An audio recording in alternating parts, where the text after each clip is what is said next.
11 గంటలప్పుడు 11 నుంచి 2 గంటల లోపు దొంగతనం చేస్తానని చెప్తున్నాం.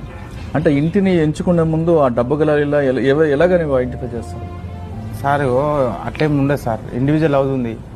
మామూలుగా మొత్తం డూప్లెక్స్ బిల్డింగ్ కట్టుకొని ఇంటి కూడా ఒక కారు పెట్టుకొని అవి పెట్టుకుంటే దాని దగ్గర పైసలు ఉండేవి సార్. ఆడే అప్పుల పాలు ఉంటాడు. మామూలుగా చిన్న ఇండివిజువల్ హౌస్ ఉండి చిన్న బైక్ గీక్ పెట్టుకొని ఉంటుంది, ఆ దగ్గర పైసలు ఉంటాయి. అది దాచి పెట్టుకుంటాడు. ఎలా దేనికో కూతురు పెళ్లికి కావచ్చు, లేకపోతే సంథింగ్ ఏదో ఇన్వెస్ట్మెంట్ కోసమో ఇంట్లో పెట్టుకుంటాడు, బ్యాంక్లో పెట్టుకోడాడు.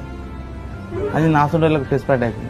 కానీ డూప్లెక్స్ హౌస్ కారు ఉన్న వాళ్ళకి ఆడ అప్పుల పాలు ఉంటాడు సార్. ఇల్లు కట్టుకొని కారు కొనుక్కొని అందరు ఏముండదు, అప్పులే ఉంటాయి అని. నీకు ఎలా తెలుసు అప్పులు ఉన్నాయని? తెచ్చిపోతుంది సార్. ఇప్పుడు మామూలుగా గవర్నమెంట్ జాబ్ వాళ్ళకి ఎంత వస్తాయి? 50,000 వస్తాయి. ఆడ 20-30 లక్షలు పెట్టి ఇల్లు కట్టుకుంటాడు, 10-15 లక్షల కారు పెట్టుకుంటాడు. ఇది ఏడుంటుంది సార్? అంటే అటువంటి ఇంట్లోకి వెళ్ళినప్పుడు ఏం దొరికాయి? ఏం దొరకదు సార్. నేను ఓన్ గిట్లా మరి ఎవరింటికి ఎక్కువ వెళ్తుంటావు? మీడియం